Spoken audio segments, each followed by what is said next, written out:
And with that, I welcome you to the HELSUS Global South Encounters with me, Franklin Obiodum, Associate Professor of Sustainability Science with Global Development Studies as the chair. If you would like to stay connected between the encounters, I'd like to draw your attention to our new Twitter account and Just Ecological Political Economy, the HELSUS Global South blog, links to which you can see in the chat box. I connect today from Indonesia, a cathedral of palm oil production, while Dr. Varkkey, our speaker for today's encounters, connects from Malaysia, the other palm oil production superpower.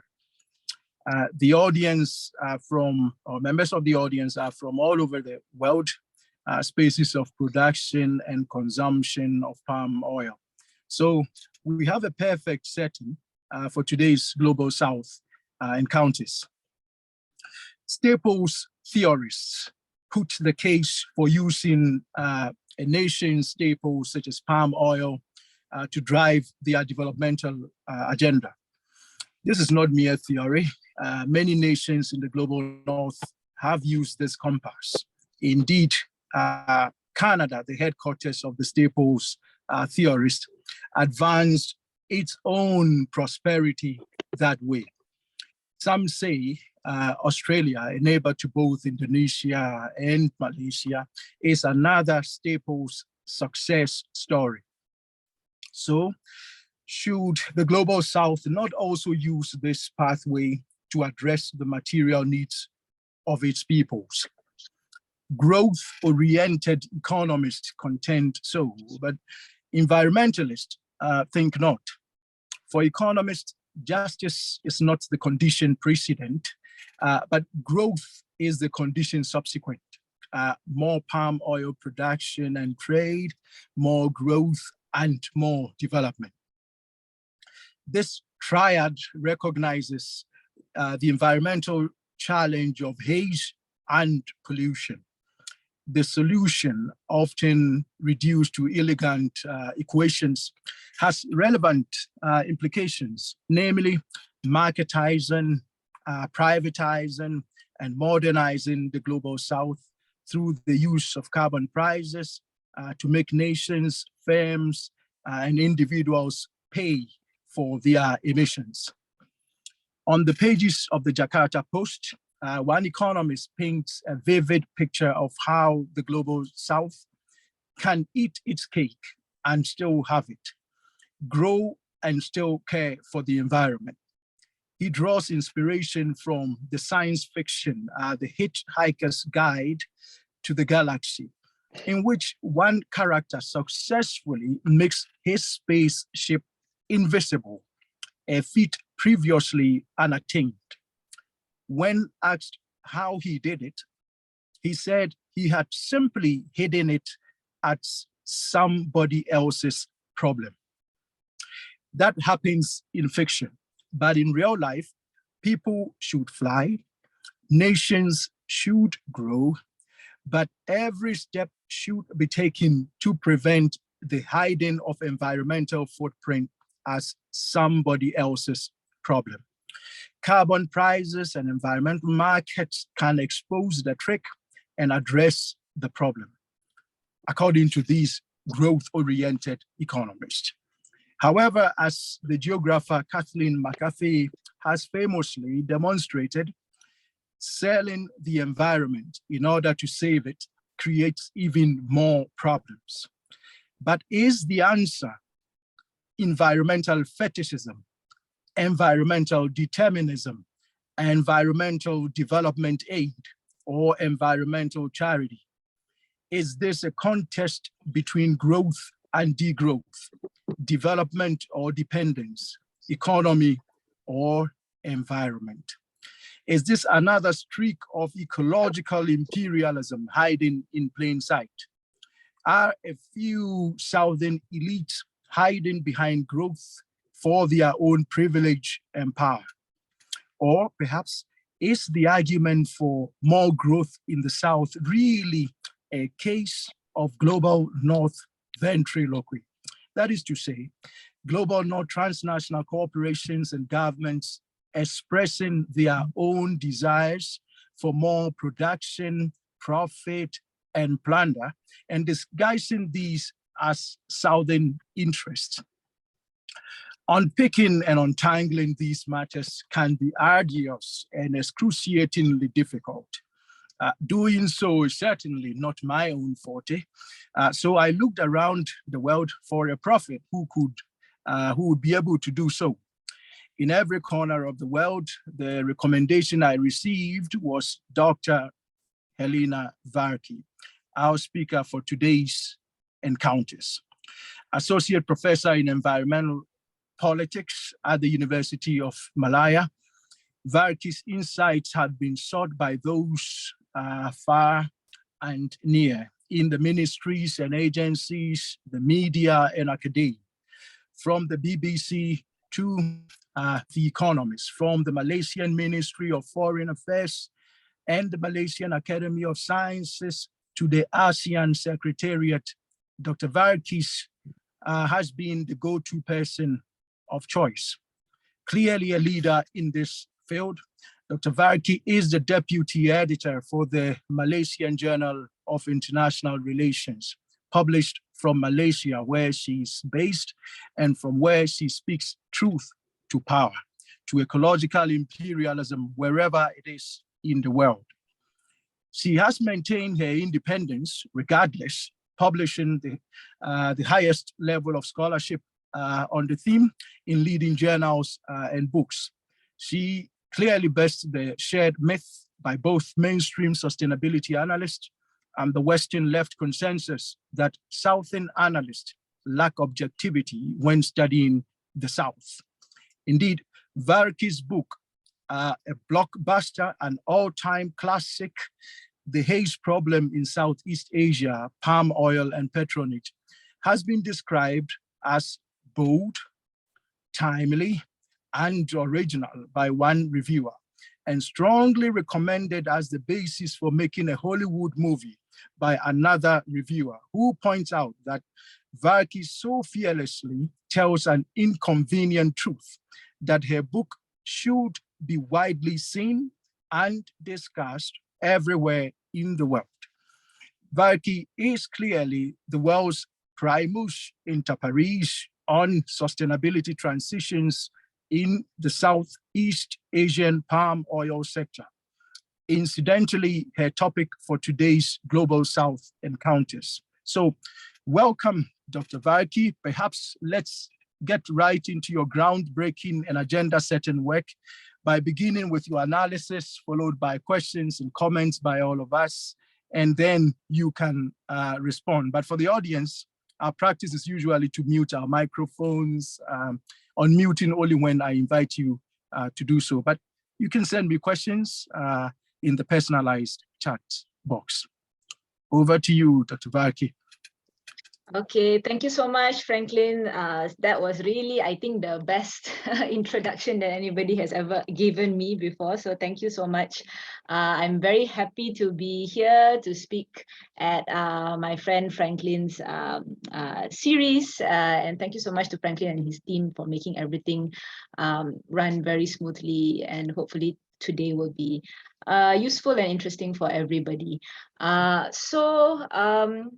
I will share my screen, so please give me a few moments to get all this organized.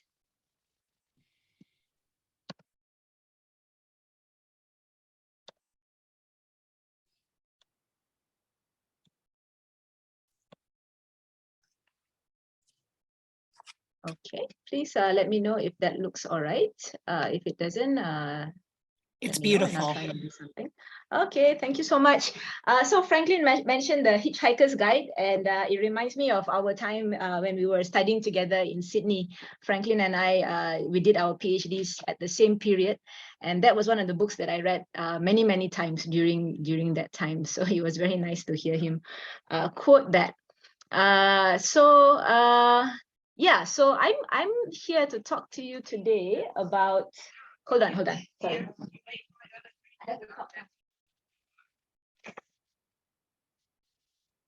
Sorry, I forgot to lock my door. My kid was coming in. I'm going to talk to you today about sustainability transitions in the Southeast Asian palm oil sector. So I've given a bit of an additional title there, palm oil versus the world. So I would invite you to think about, in what way is palm oil actually competing or facing up against the world today in various ways. And I hope that what I share with you today will sort of bring us along on some interesting thoughts in that direction. So this paper is actually, this talk is based on a paper that I'm currently developing with my colleague Karen Siegel, who is at the University of Munster, and she is doing very similar things. But as myself, we are looking at commodities, the politics of commodities in the South, but she is looking at soy. So both of us were trying to develop sort of an idea about sustainability transitions that is, perhaps common in different areas in the South, Southeast Asia and Latin America for soy. So today I'm going to be speaking about my part in this little project that we are working on. So some of the questions that we pose during the development of this paper, they are twofold. The first is, what does the current drive for sustainability transitions in industrialized countries or in the North mean for sustainability politics in commodity producing countries in the South? So what does the drive in the North for sustainability mean for us here? How does it affect what's going on here? The second one is, what implications does this have? What is happening in the South? What implications does this have for the North? So we are trying to see in both directions. So how does one side impact this side, and how does this side then again impact the other? So I'm going to try and tell you a bit of a story about the sustainability transition in palm oil as I see it from the Southeast Asia, and how we can apply these two questions to it. So this is, I think most people have maybe seen a variation of this infographic.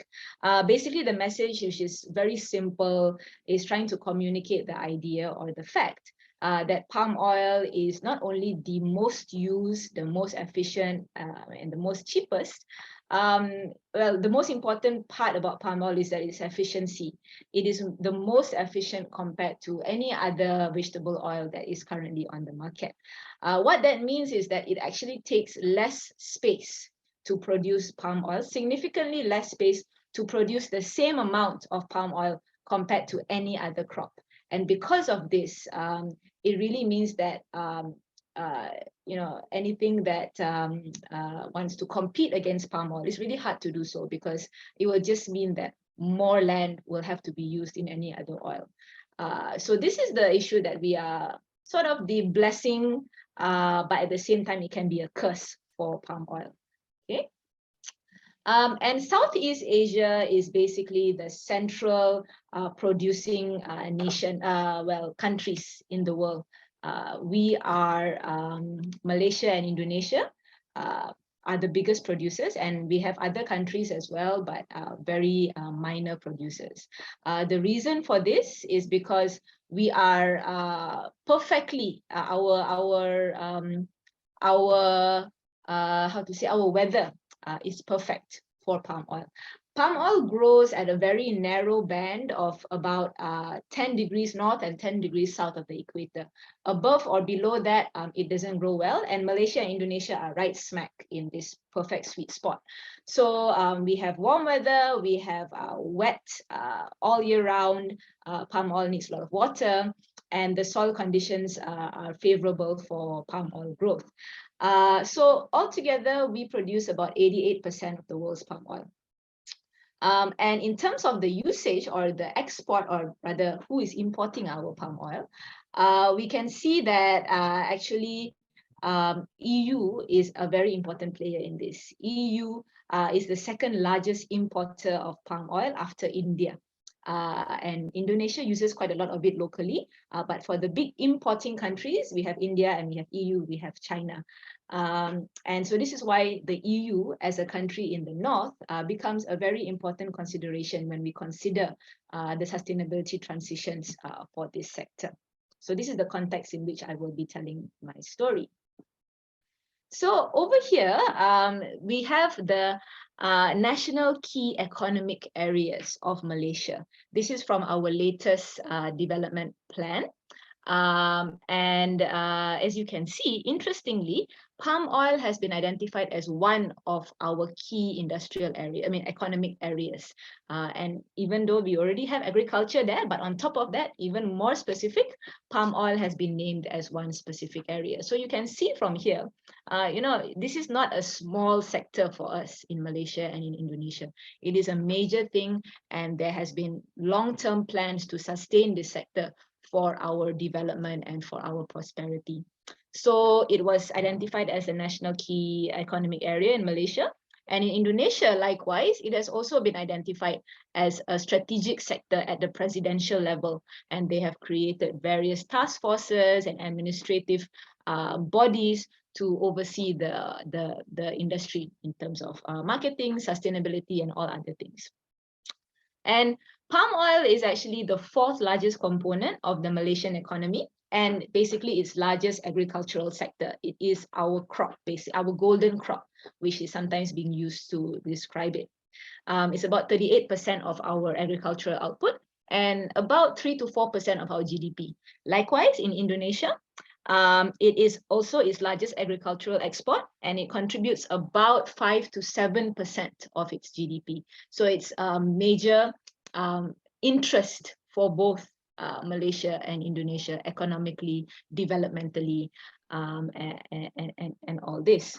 Some of you who may have been to Malaysia before or have been in contact with Malaysian money, you may have come across this $50 note. And interestingly, the $50 note is the second largest denomination in Malaysia. Our largest is 100. We don't have any more than that. And interestingly, the crop that has been put on the back of our $50 note is the palm oil. So that's what palm oil looks like, a very healthy palm oil with the bunches visible up there in the branches. And on the right is actually our father of independence, and that is the picture, the very famous picture of him when he shouted Merdeka, which means independence, which happens to be in a few days' time for Malaysia. So this symbol of independence put beside palm oil, I feel that this is something that is quite, it paints a very interesting picture here. So palm oil as a path of independence, palm oil as a tool towards prosperity, towards growth, and towards an upward modernization trajectory. So this, I think, is very meaningful. And indeed, government actors for decades have really promoted the agenda that palm oil is bringing development, bringing prosperity, bringing modernity, not only to the country as a whole, but to rural areas specifically. So because palm oil, of course, is planted in the rural areas, and some of the rural people, the villagers are involved in this sector. So it was always marketed to be, for the good, especially of the poorer people in these countries, and very similar in Indonesia as well. And in general, it's promoted as an engine of development, modernity, and poverty alleviation as well. And this goes back quite some time. So Malaysia has actually claimed that Malaysia has been producing palm oil sustainably since 1917. So this is one idea that has been kind of floating around. So Malaysia, the first official palm oil plantation in Malaysia was started in 1917 in Selangor. And so there's a tagline that said, Malaysian palm oil is sustainable since 1917. So this actually brings us back to the question of what sustainability actually means, right? So according to the Malaysian government, how they understand sustainability, they quite confidently claim that Malaysia's palm oil can be counted as sustainable since 1917. And this actually was part of an ad that was run in the UK in 2008. However, interestingly, the ad was later banned because it was said to have contravened certain rules in the UK. It was banned in the UK, and it was related to this claim of being sustainable. Okay. However, apart from this ad that ran in 2008, actually sustainability was not really a major part of the Southeast Asian palm oil discourse until a bit more recently. And even this ad, it was not run in Malaysia, it was run in an external market. And so this concern about whether the palm oil sector is sustainable or not was not really part of our local discourse and not really that big of a concern until certain developments that I will talk about in a while. The picture that I show you here is one of our long-standing prime ministers. This is Dr. Mahathir Mohamad. And he was actually a very prominent leader of the developing world during his time, and even until now, he is still alive. And he was often viewed of as a leading voice, spokesperson for the third world, or for the developing countries. And he was invited to speak at the Rio Earth Summit in 1992. And the message that he brought there was actually a message of, calling out certain practices of neocolonialism. And he claims that, a continued practice of or allowance of neocolonialism, associating sustainability with certain expectations, can threaten developmental opportunities of the global South. So even back in the day, 1992, he already raised concerns, that sustainability pressures from the North may actually work contrary to what it's perhaps supposed to by stifling the opportunities to develop of the North.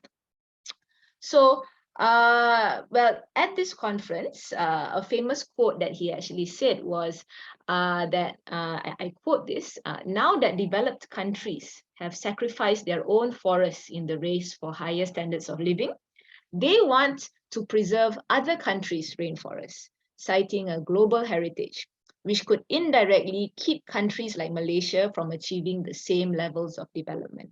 So he called out this practice and said that it's not fair, basically, that certain countries in the North is asking us to keep our forests intact when those countries in the North already got rid of their forests. So it's an argument of justice, basically, an environmental justice argument. And he's saying that this could actually keep us down, keep us at lower levels of development. This was, of course, celebrated by the third world, and he gained a lot of respect from this. This became kind of the justification for a lot of natural resource-led developmentalist policies in countries in the developing world, in the South, including Malaysia as well. And this kind of justification, this kind of acceptance by policymakers, by the public, kind of supported this kind of resource-led developmentalist policies and helped to secure countries like Indonesia and Malaysia, the position of these countries as really major commodity producers until today. So it helped to set the stage for that. And this sort of acceptance of developmentalism, of extractivism, and other the related terms that you would like to use, it also shaped state and corporate and society relations in very particular ways. along the years, government, for example, in Malaysia, they have included palm oil in their redistributive policies if they're really large scale. Like here, you will see FELDA. FELDA is a Federal Land Development Association. And this is basically, Distribution Association. And this is actually a scheme where they will give land to landless people in Malaysia and ask them to grow crops and sort of help them to organize themselves. And hopefully by then will help them to increase their level of income and hopefully make them come out of poverty. So FELDA was in Malaysia, just a bit of background in terms of our racial politics. A lot of Malays, which are considered Malays and also Bumiputras, which are considered the sons of the soil, have sort of preference for these kind of programs. So because the belief that these are the groups that need more help. Whether that be true or not, but that is sort of the principle where it works on. So in Malaysia, landless peasants basically were given the opportunity to be palm oil smallholders through this redistribution of commercial agricultural land. And this was also played a very important role in sort of government longevity, because a lot of these people in FELDA settlements were viewed as a guaranteed voter base for the race-based government. So the idea that if you give them land, obviously they will vote for you again in the next election. And this worked very well for a number of decades. In Indonesia, the same thing also happened. Palm oil was a key crop in transmigrasi programs to reduce population pressure on Java. These transmigrants therefore formed a very important group in the nucleus plasma contract farming schemes, where the companies would be the nucleus plantations, and plasma would be the settlers who would exist around the plantations and who would grow palm oil and sell to the large plantations who have the mills to process. However, as time went on, more and more environmental issues came to rise to show that, okay, all this developmentalist, extractivist approach to land use actually was not a very good idea in the long term. So one of the big problems, as you can see in the picture, is one of my main starting off points in my research, which was about haze pollution. And even just a few years ago, we still have haze pollution. So these are very localized issues. Okay, so this it affects Southeast Asia. It affects some of the countries, neighboring countries with a lot of land which can catch fire, like Indonesia, Malaysia, Singapore. These would be the countries which it affects. Pretty localized, but a very big problem. So the unsustainable land use change on peatlands for palm oil resulted in peat fires that would release this smoke. And this smoke will be so thick that it can travel far, far away to neighboring countries, and it can affect up to 8 Southeast Asian states. So peatlands have been one of the target types of land to grow palm oil, because interestingly, not many things grow well on peatlands, but palm oil somehow survives quite well. So there's a bit of a demand for palm oil on peatlands, but peatlands are very sensitive areas. They will burn they will burn underground, and they will produce smoke that is very hardy, and it's really hard to put out these fires because you basically have to flood the whole place. So palm oil has been linked to the problem of haze in Southeast Asia. There's also been various social issues that have come to rise from palm oil expansion in these countries. So one of the things that I looked at very closely is patronage networks. So what we found is that, because of these networks that exist, corporate actors were able to use regulations, force, legitimation, market forces, these various external forces to concentrate the property rights of customary land into their hands. And these customary, native customary laws, the people who would like to claim the land under their native customary rights, they find it a hard time to push back against these powerful people because of their networks. So because of this, the companies have really been able to being granted concession permits to vast tracts of land despite contestation by locals, as you can see in the picture. And this has led to a displacement of natives. And not only that, natives are displaced, but also their livelihoods are at stake. So for example, in Indonesia, I spoke about transmigrants earlier. Transmigrants are often preferred to be given jobs by the local companies because they are viewed as less problematic. And so the locals who are already there will not be able to get the opportunities on the plantations. Likewise, in Malaysia, the sector is about 70% foreign labor. So the argument, or rather the notion that palm oil may be bringing prosperity to the rural areas is not an entirely full story. There's some gray area to this. So those are some of the local issues that have come into play. International issues also are important in this consideration.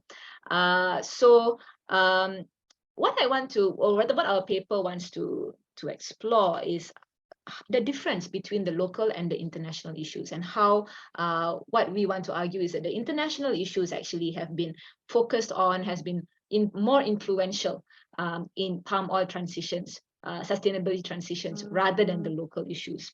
Because palm oil is such an important global crop, global commodity, and the multi-scalar nature of all of these problems that it brings. So over time, there are a lot of Western-based civil society movements that have highlighted the link between palm oil and global issues like deforestation and biodiversity. So this chart actually shows deforestation related to palm oil, which is quite a concern. This basically has soiled the reputation of palm oil worldwide, and it led to certain boycotts of items containing palm oil.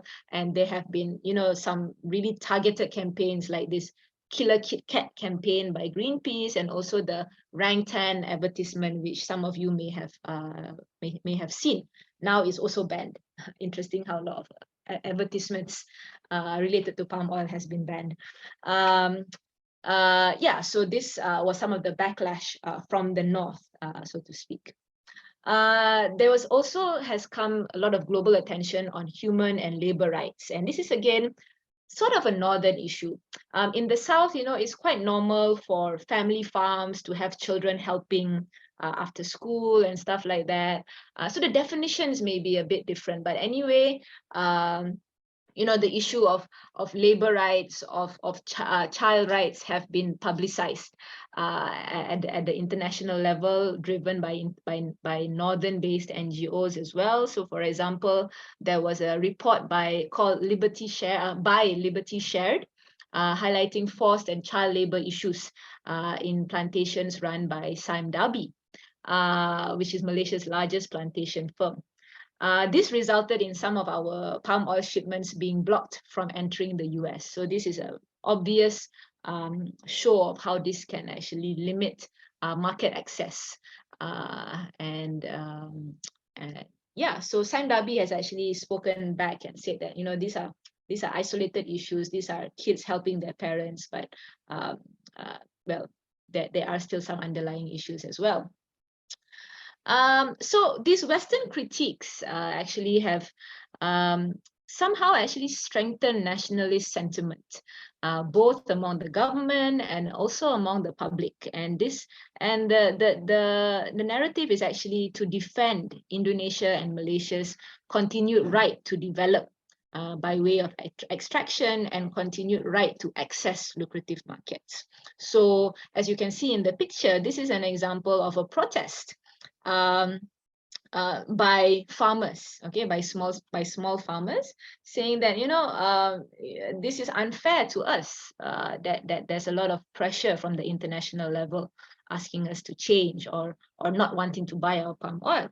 And so both countries basically responded that this way. So in Indonesia, They called this the Black Campaign. There was a Northern Black Campaign against palm oil in the South that is designed to bring us down and to keep us underdeveloped. Some of the contra campaigns was Sawit Baik, which means palm oil is good. And in Malaysia, there was this idea, Sawit Anugerah Tuhan, which means palm oil is God's gift. So this sort of very combative against the pushback from the North. This was what was developing in terms of the narrative. However, that being said, local sustainability transitions did happen, and we can sort of roughly trace this back as it kind of matched the shift in the Western appetite for the concept of sustainable palm oil. So if you see the boycotts before this, it was all around the idea of palm oil is bad completely. Nobody should be buying palm oil. Nobody should be using palm oil. This was what the Killer Kit Kat campaigns were about. But then this idea came around. I mean, there was a bit more nuance in the arguments to say that, you know, sustainable palm oil is actually the way to go, because people realize that if you stop buying palm oil, you're just going to shift deforestation elsewhere because of the efficiency argument that I presented to you earlier. So the movement in the West became a bit more refined, shifting a bit from palm oil is bad to palm oil, if grown sustainably, is not that bad. So this was when there was a bit of a shift in the North, and this actually triggered a bit more of a willingness for the markets or the producers in the South to be a bit more willing to try and meet in the middle. So this started with the Kuala Lumpur-based Roundtable for Sustainable Palm Oil, as you can see the logo in the middle. And then Malaysia and Indonesia also introduced their own sustainable palm oil certification scheme. So these are all certification schemes. The ISPO was introduced in 2011, MSPO in 2014. Now we have various sustainability certification mechanisms for palm oil. And then palm oil, because of all of this, palm oil is actually called one of the most regulated crops in the world. And this roundtable concept, the Roundtable for Sustainable Palm Oil, was actually quite embraced by various local producers, civil society, and communities as a way, as sort of a middle ground to address the concerns of international markets to maintain or gain market access, while also defending their national interests. But because this was driven from pressures from the North, basically most of the sustainability criteria has been catered more towards Western concerns rather than local concerns. So more about deforestation, more about human rights, and less about local concerns like transboundary haze and land grabs. So for example, the RSPO has a strict cutoff dates for new plantings that replace primary forests, but it only encourages voluntary commitments to avoid planting on peatlands. So it has a bit of a double standard there, focusing more on what the North wants rather than what is best for the local people. And I'm almost wrapping up here. Just give me another 1 minute or so. The final part here is what I want to highlight is that, you know, the southern producers have done all this. They have had the RSPO, MSPO, ISPO, but despite all this, market access still remain contested.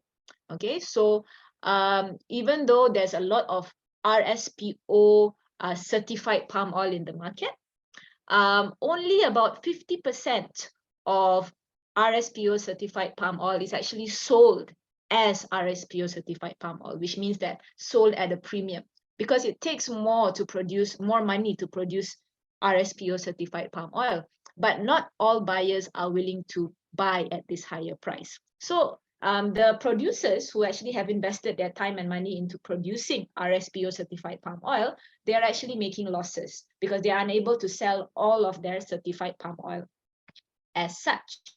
And on top of that, the EU has also introduced their Renewable Energy Directive, which the RED2 in 2018, which basically changed a bit of rules around, you know, what kinds of oil can be considered sustainable and therefore can be used towards their renewable energy target.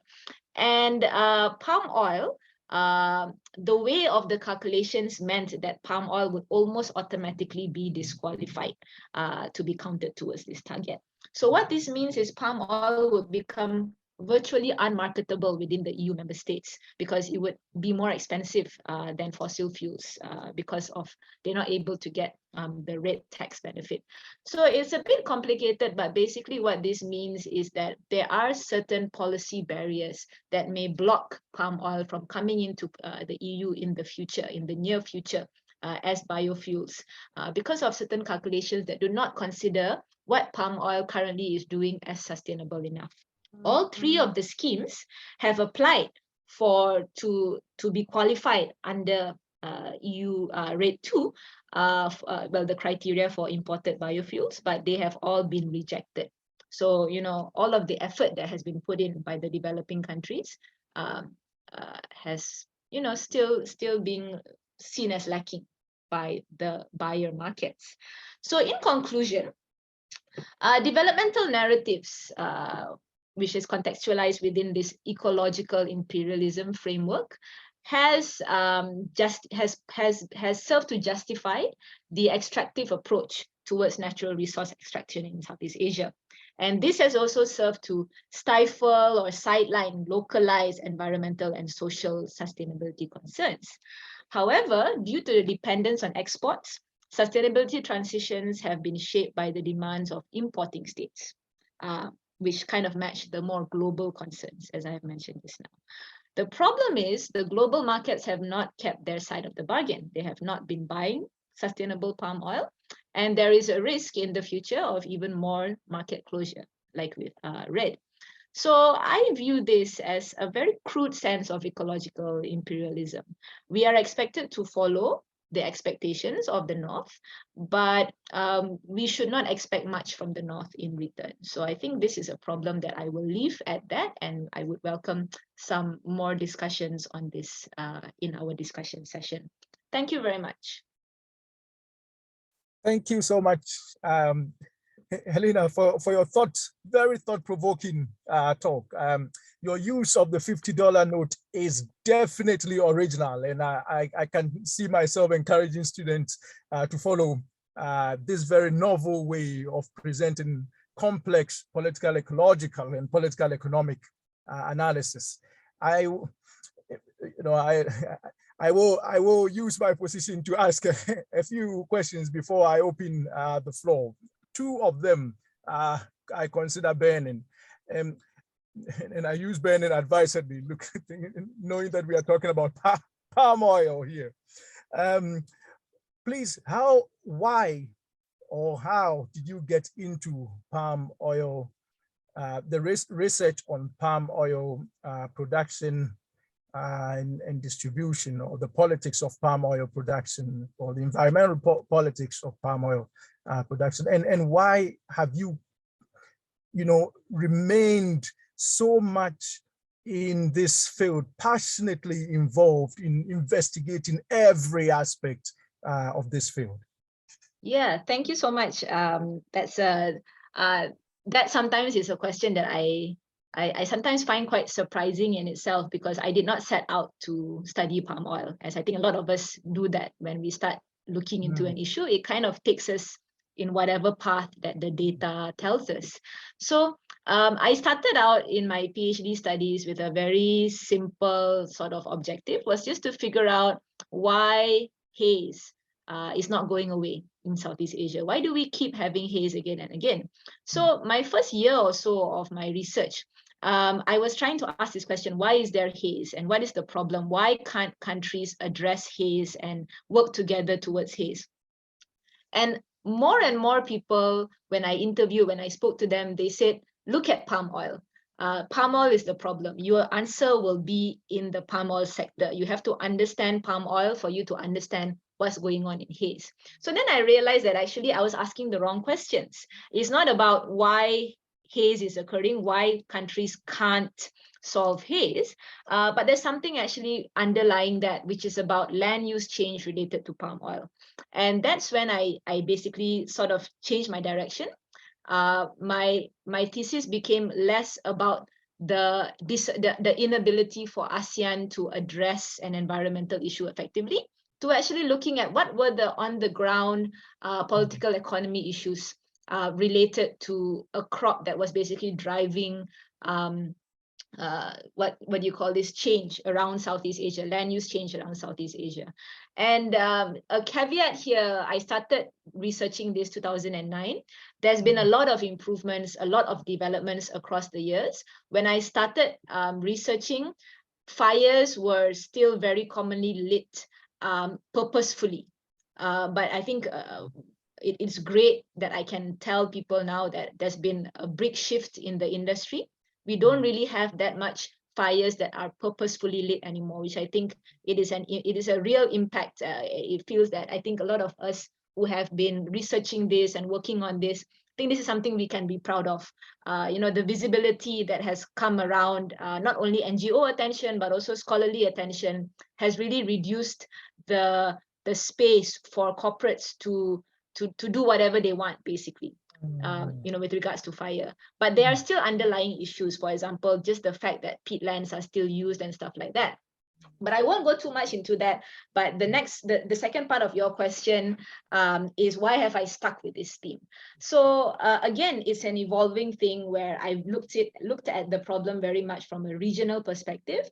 But as I continued, as I finished my PhD project, and I was, of course, still reading about things in this sector and all that, I realized that actually it's not just a regional issue. There's a very big global element.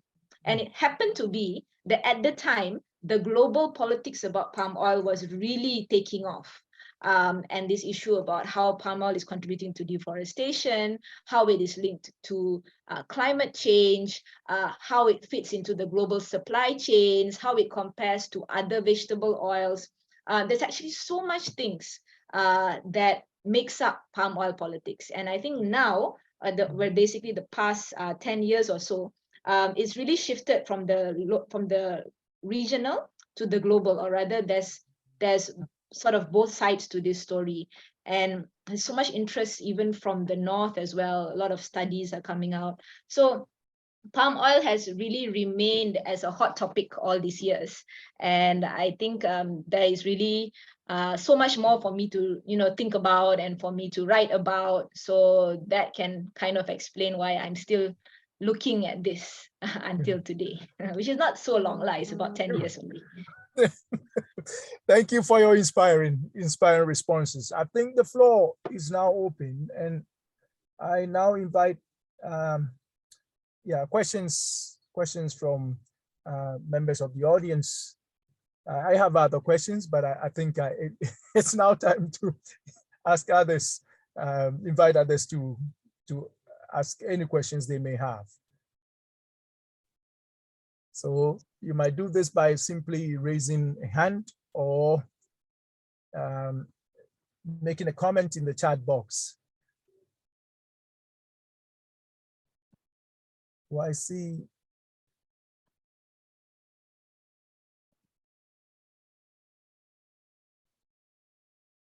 the question there.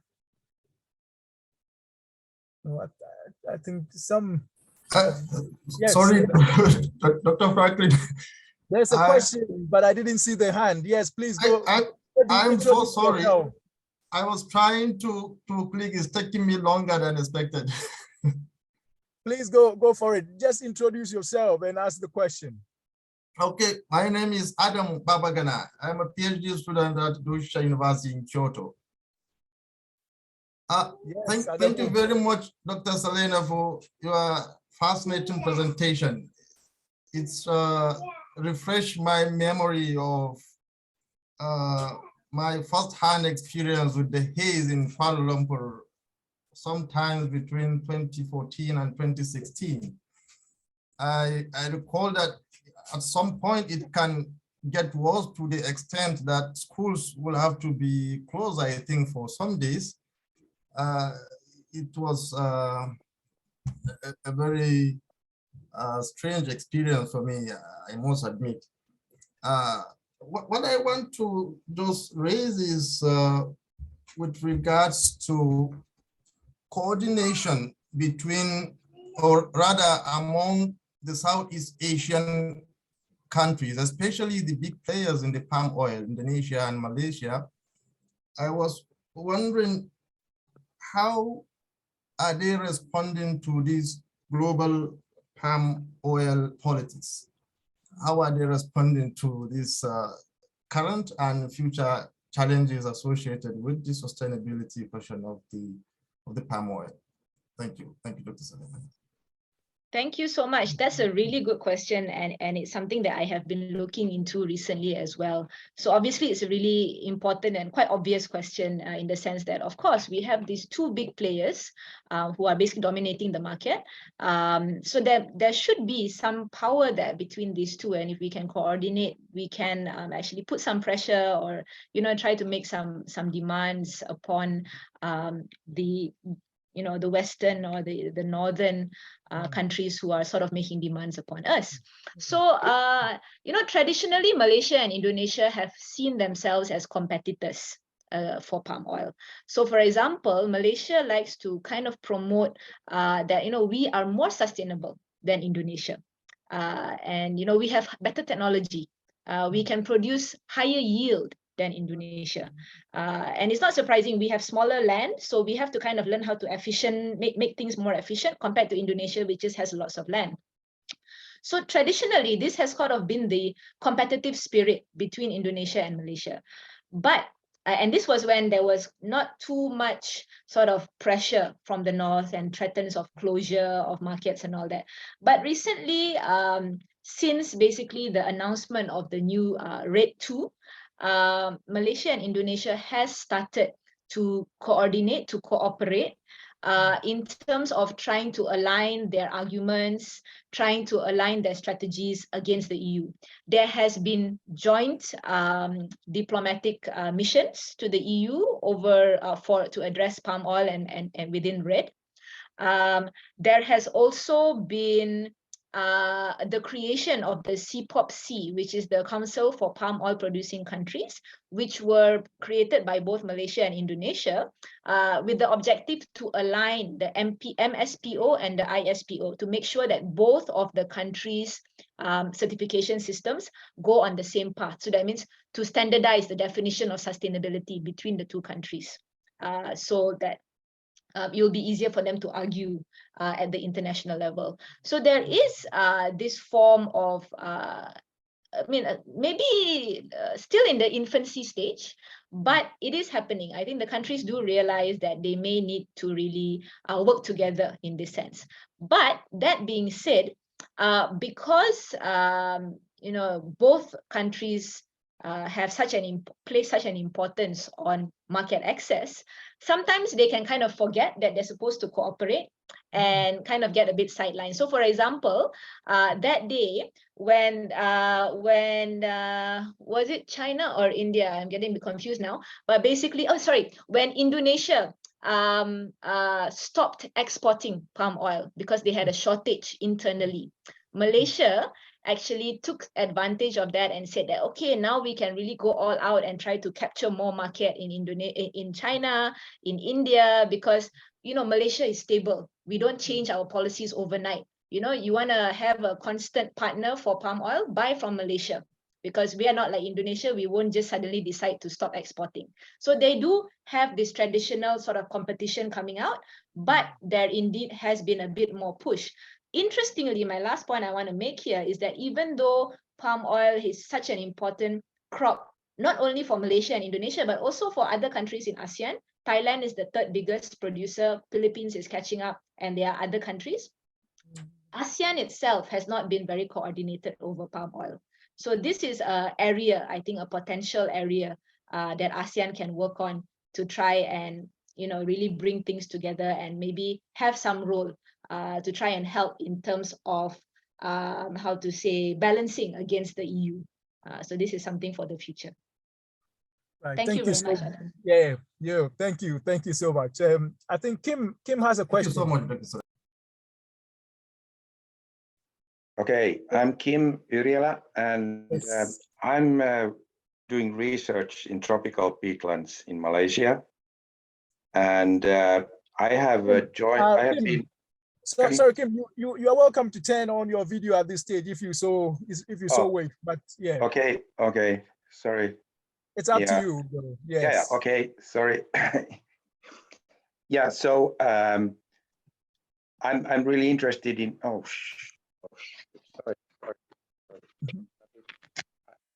Yeah, okay, so hello.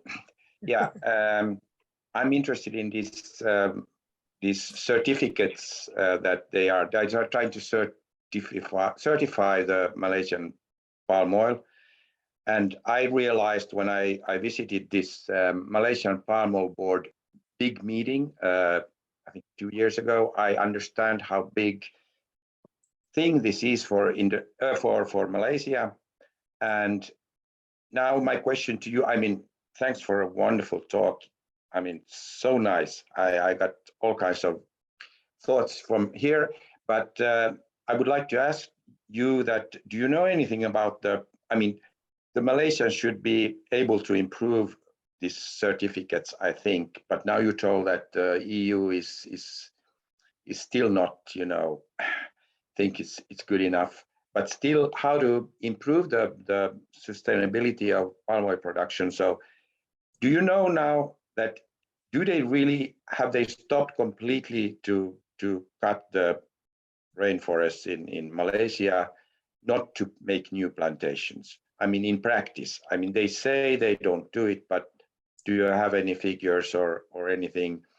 And yeah, and then I wondered, do you think that this certification of Malaysian palm oil would be still a good road for them to continue in Malaysia?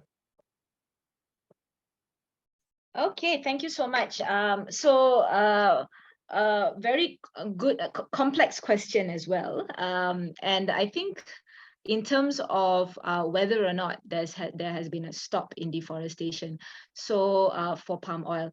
So for Malaysia, we have goals. There's a specific goal of 6.5 million hectares of palm oil. So what this means is that once Malaysia hits that, there will be no more opening of new palm oil anymore, regardless anywhere. Either it's old plantations, either it is new forest areas or secondary forest or whatever. So currently it's about 5.8 million. So there is still some space to grow. So the good thing about this is that at least we have a ceiling. Indonesia does not have a ceiling yet. Hopefully they will soon. But for Malaysia, at least there is this policy-specific ceiling that palm oil will not go beyond this figure. So we are working on a efficiency kind of an approach. How to make palm oil with the remaining land that we already have, how to make it more efficient. So that's why the Malaysians tend to invest more into R&D and stuff like that. But of course, the issue is that how do we know for sure that this number is actually accurate? So there are many people who have questioned, is it true that it's really 5.8 million? How can we verify? Certain figures give you different totals, depending on how you calculate and all that. So there are some gray areas, but at least we have that solid figure that we can work on. So in terms of deforestation, or in terms of conversion into palm oil, or maybe we can just use the term palm oil expansion, there are clear limits for Malaysia at least. So that's the Malaysian case. And your second question is whether, is certification a good way to go, MSPO and RSPO. So, there's this saying on how to understand the difference between RSPO and MSPO is that RSPO pushes the ceiling, while MSPO lifts the floor. So this is why there are differences between RSPO and MSPO. RSPO is a voluntary mechanism that companies, rich companies, big companies can actually have to pay for certification. and therefore the requirements are usually much stricter. But the MSPO is for everyone. Every single palm oil producer in Malaysia has to be certified by MSPO, and likewise in Indonesia, otherwise they cannot renew their license anymore. So this is what it means by bringing up the ceiling. What this means is all the producers, even the small tiny farmers, need to follow MSPO requirements. And this means that everybody has to be educated, has to be aware about sustainability standards in Malaysia and in Indonesia. So I think definitely, even though people argue it's lower, it's less rigid, but at least it is a blanket rule for everyone to be aware and to work towards that. And with all certification schemes, usually how it works is every year they will have a review and they will tighten things. And they will say, okay, we can increase our standard a bit higher. And it's a cumulative thing, and it adds on and adds on after a while. So I think the process is slow, but it's at least moving, it's at least transitioning towards that. And I think the requirement is more understanding by people in the north and the buyers that understand that this is a slow process, but at least there's some movement. So that's why I say that if there is too much closure of markets, it's very dangerous, because then certain producers will just say it's not worth me trying so hard to be sustainable if I cannot sell it to these markets that want sustainable products, and we'll just focus on India and China that don't really care. So that is the actual fear of trying to or rather believing that sustainability transition can happen overnight, and that is quite impossible. So I'll stop there. Yeah. Thank you, Helena, and thank you, Kim, for your question. Zachary from the Alexandria Institute at the University of Helsinki has a question in the chat box. I read it out loud. I'm working on an article comparing political materialities, global production networks of Urals quality crude oil and palm fatty acid distillate, PFAD, through the case of Finnish company Neste. I'd be curious to know how PFAD traceability is being framed and debated in Malaysia and Indonesia, and are there differences?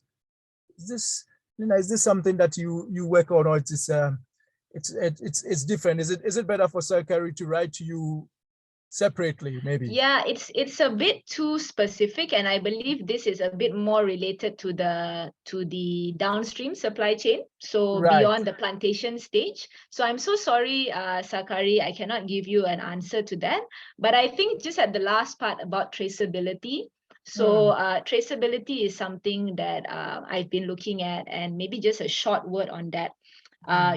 This is a good example about, sometimes the North and the South, we are speaking different languages.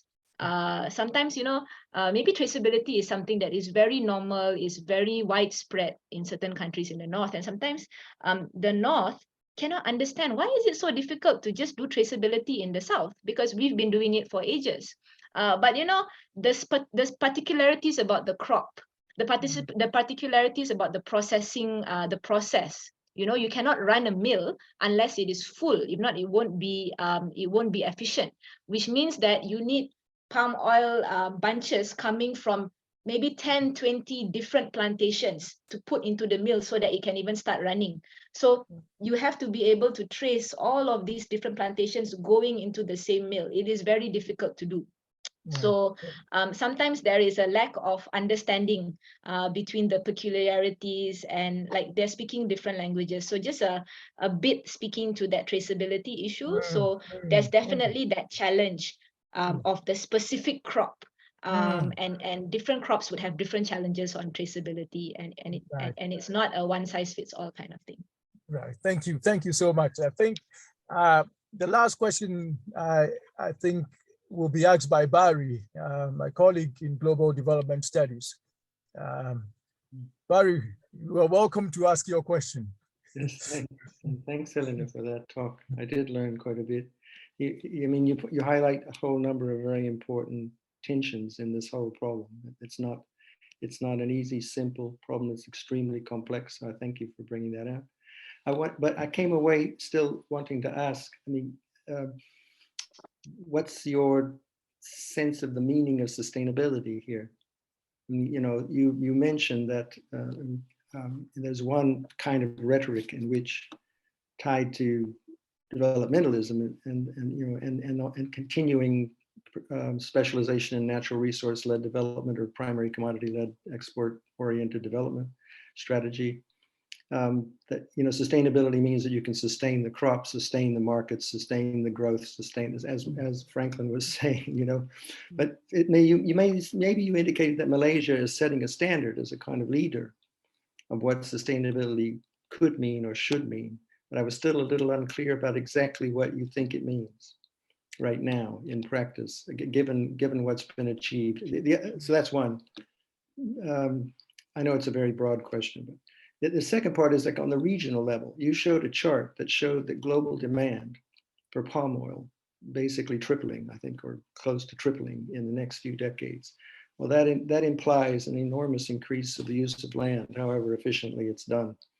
And you're talking about new entrants, Thailand, Philippines, et cetera, maybe replicating some of the similar kinds of problems and tensions that come with rural development and primary commodity export production strategy, et cetera, all the things you've talked about, you know, in the Malaysia and to some extent Indonesia case. So, I mean, at the regional level, is there any sense of a framework being established? I mean, you talked about a council being formed, you know, to deal with this problem, because the implications on deforestation, on peatland use, on, you know, displacement of rural peoples, all these other things that have happened before. I mean, it's implied they might happen again on a rather larger scale regionally.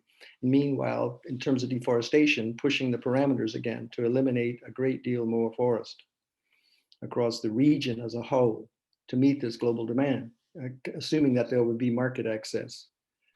In terms of global demand, which I suppose is assumed. So anyway, just to see if you have some thoughts or some data about any of that.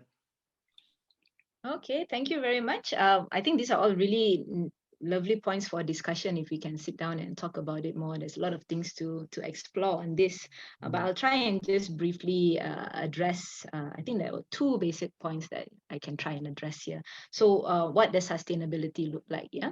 So I think in the palm oil sector, you know, there is not very much of a point, or rather, we cannot work backwards, meaning that whatever land has already been converted into palm oil, especially if it's things like peatlands, it's basically gone.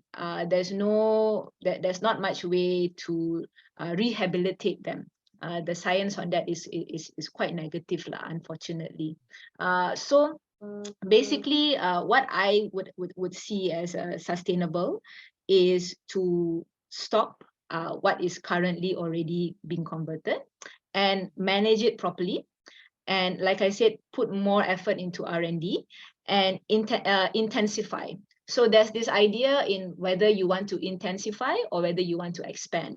So Malaysia, for some time, we have gone on this intensification direction. So we have been able to increase our yield, and we are quite a lot higher than Indonesia because we have limited land. But and so now also when we have this cap of the forest area, I think that's a good way to actually force us to go in that direction. There are a lot of ways, for example, you know, with having dwarf palms, growing really short palms so that they can produce for longer. So it reduces the amount of times you have to clear and replant and all that. And there are other ways to also use the right kind of seeds that produce more oil. And Malaysia is quite good at that. And there's also things like, you know, really reorganizing the smallholder system to make it more available or more efficient for farmers to get more involved in palm oil. Because actually, the infrastructure is what is important to get farmers into palm oil. There is actually no big benefit for making palm oil into a big plantation. Palm oils can be very efficiently produced just locally, I mean, in a small scale, but because there's not enough roads that will take palm oil to the mills fast enough and things like that. So really make it really efficient and really worth the time of farmers, so they can also prosper from palm oil. So these are a few things that I can think of in terms of what the sustainability in the palm oil sector look like. Not continuous opening up of new land, not land grabbing, sustainable for the people as well as sustainable for the environment. In terms of how to address the increasing of demand, so the concern here is actually that the demand will come from all over the world, not just from Western markets or from Northern markets. And the demand will come from other countries like India and China as well. So the markets there are very unique. They are different from the West. There's not much of a demand for sustainable palm oil. So the trick or the challenge here is how to also ensure that there's enough momentum among the sort of sustainability concerned countries to give enough benefit or to give enough impetus for countries like Malaysia and Indonesia to continue on this path of sustainability without being distracted by bigger, more lucrative markets in places like China and India. So I think this is the challenge of the demand trajectory in the next few years. So what if the demand in India and China and Pakistan grows faster than the demand in the developing countries? That will be a real crossroad for Malaysia and Indonesia to decide. Which direction should we go? Should we maintain on our sustainability trajectory for a smaller market?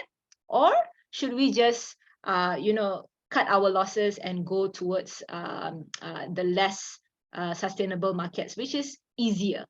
So this becomes a policy issue. This becomes a leadership issue. So this one will be a bit more harder to manage. I mean, a bit more, it will require very strong decisions to be taken in the future. So I think I will stop there. Yes, thank you very much. Ayami, I'm afraid I need to bring this to an end, unless you really want to make your question really, really quick and brief, otherwise. I don't mind, Franklin, I don't mind if people also don't mind. Okay, Ayami, please, you have you can ask the question, but if you could kindly be brief. Hello, can you hear me? Can you hear me? I cannot hear you. Yes, I think we can hear you, but can you hear me? Yes. Oh, okay. Yes. Hello, I'm a research associate on the Fair Frontiers project. I'm working with Grace Wong, Professor Grace Wong. Yeah. So actually, Helena, this question will be short because you actually kind of answered my question like 10 seconds ago. I was going to ask about what the implications are if China and India and these countries who do not have necessarily the same agenda for sustainability or and looking at how to improve the social and environmental issues in Malaysia and Indonesia and other palm oil countries. And you also were talking about how that would be very challenging. So just like really quickly, so far from what you have seen, for example, China has been very enthusiastic recently with foreign direct investment in palm oil in Malaysia. And so just looking at all these like political movements recently between China and Malaysia and also maybe Indonesia as well, what are your thoughts? Like, what do you think the sustainability agendas would change? Will it, I don't want to say the word backwards, but will it kind of stall, or do you think that within Malaysia, Indonesia, there'll still be like some sort of momentum going on within the local stakeholders? Yeah, thanks. And of course, very happy to see, oh, sorry, am I mute? Okay, no, I'm not. Yeah, very happy to see you. I have not met you before, but I have worked with Grace on the project. So I hope that I can get an opportunity to meet you. And I think I see some of the other, your other team members also, the names I seem familiar. Yeah, and basically, what does this mean, right? China is, working together with Malaysia a lot more nowadays in their investments, and India is a very unique market by itself. So how does that? What does that mean for Malaysia's sustainability transition? Actually, interestingly, this I think comes back down to the definitions of sustainability. So like we said, RSPO has a bit of a stricter definition. MSPO, ISPO, they are slightly lower, right? And interestingly, for China, China has actually been one of the big supporters of MSPO, especially in industry groups. So for example, if I'm not mistaken, the Beijing Olympics, they actually recognize MSPO. Small things like this, and there were a few other China industry groups that also recognize MSPO and said that their products have to be MSPO compliant and stuff like that. So interestingly, that is the direction that China is kind of taking. So it's not very high level sustainability, but it's sort of more of like South-South solidarity, sustainability, something like that, which is kind of political in that way. But what that means is there is opening up the market, opening up the awareness of sustainable palm oil in countries, in very important markets like China. So from there, we can hope that it will only improve lah. And as we have also, I've also mentioned, sustainability standards will also improve every year.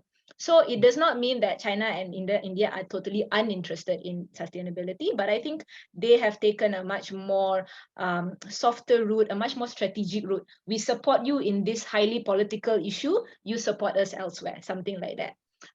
For India, RSPO, which is KL based, but actually it's an international body.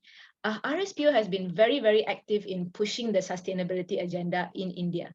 A bit less so in China for various reasons, but in India, RSPO is extremely active. India, the potential for interest in sustainability transition is quite high because of their, very highly rising middle class, educated, internationally educated middle class and stuff like that. So in both countries, you see a slightly different strategy being taken into play. But overall, it is not going backwards. It may be still going forwards, but slowly. But then again, the concern is, like I say, if other big markets like the EU is demanding too much, there may be sort of just sort of like a less of a willingness to go the extra mile and sort of go on a slower trajectory, which kind of matches the pace of China and India. So that is some of the things that I can share in response to that. Yes, thank you very much. In bringing today's encounters to a close, I'd like to say that it's been highly insightful, partly because of your thoughtful questions, partly because of the tireless effort of my colleague Sophia, and particularly because of Dr. Varkkey for her stimulating address and authoritative responses to our many questions. So I'd like to thank all of you, especially Dr. Varkkey, for an insightful analysis, an inspiring analysis of ecological imperialism by analyzing or studying, examining, unpacking, unpicking the tensions and contradictions about oil palm capitalism in Asia and the world. Following this pathway, the HELSUS Global South Encounters will return next month with a talk on French imperialism in Africa. The speaker, Dr. Ambe Injo, is Professor of Environmental Science and Policy at the School of Geosciences, University of South Florida in the US. Professor Injo is also the author of the book, French Urbanism in Foreign Lands. More details about the talk and our speaker will be made available on our web pages shortly. In the meanwhile, I'd like to remind you again of recent posts on just ecological political economy, the HELSUS Global South blog. Feel free to comment on or share the posts contributions are also very welcome. So thank you once again, and see you next month.